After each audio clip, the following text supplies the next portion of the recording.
କେଉଁ ବର୍ଷ ପ୍ରଥମ ଓଡ଼ିଆ ଚଳଚ୍ଚିତ୍ର ମୁକ୍ତି ଲାଭ କରିଥିଲା?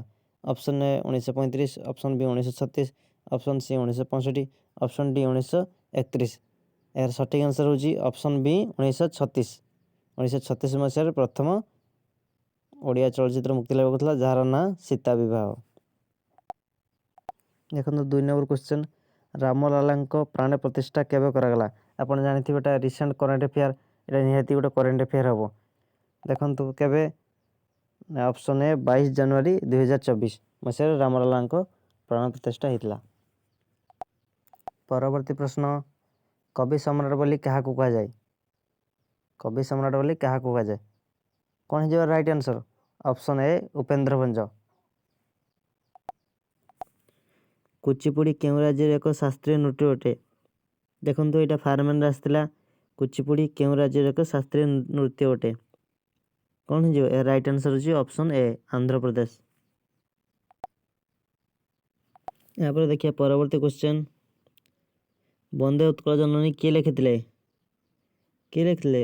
ରାଇଟ୍ ଆନ୍ସର୍ ହେଉଛି ଅପସନ୍ ଏ ଲକ୍ଷ୍ମୀକାନ୍ତ ମହାପାତ୍ର।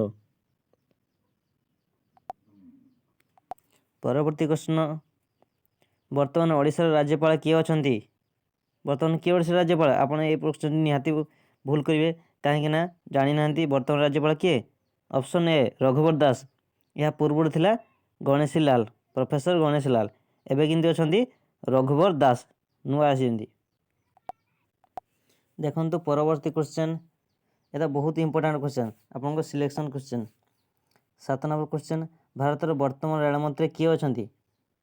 ଭାରତର ବର୍ତ୍ତମାନ ରେଳମନ୍ତ୍ରୀ କିଏ? କ'ଣ ହେଇଯିବ? ଏହା ରାଇଟ୍ ଆନ୍ସର୍ ହେଇଯିବ ଅପସନ୍ ବି ଅଶ୍ୱିନୀ ବୈଷ୍ଣବ। ପରବର୍ତ୍ତୀ କ୍ୱେଶ୍ଚନ୍, ଓଡ଼ିଶାର ପ୍ରଥମ ପୁରୁଷ ମହାକାଶ ଯାତ୍ରୀ କିଏ ଥିଲେ? କ'ଣ ହେଇଯିବ? ଓଡ଼ିଶାର ପ୍ରଥମ ମହାକାଶ ଯାତ୍ରୀ କିଏ? Option A Rakesh Sharma. ଯଦି କହିଥାନ୍ତା ଏଠାରେ ଓଡ଼ିଶାର ପ୍ରଥମ ମହିଳା ମହାକାଶ ଯାତ୍ରୀ କିଏ ହେଇଥାନ୍ତା? ଅପସନ୍ ବି ହେଇଥାନ୍ତା କଳ୍ପନା ଚାୱଲା। ଯଦି ଆପଣଙ୍କ ଭିଡ଼ିଓଟି ଭଲ ଲାଗେ ଭିଡ଼ିଓକୁ ଲାଇକ୍, କମେଣ୍ଟ, ସେୟାର ଏବଂ ସବସ୍କ୍ରାଇବ୍ କରିଦିଅନ୍ତୁ। ଏହା ପରବର୍ତ୍ତୀ ଭିଡ଼ିଓ ଆପଣମାନଙ୍କ ପାଇଁ ଓଡ଼ିଆ ଗ୍ରାମର ନେଇ ଆସିବ।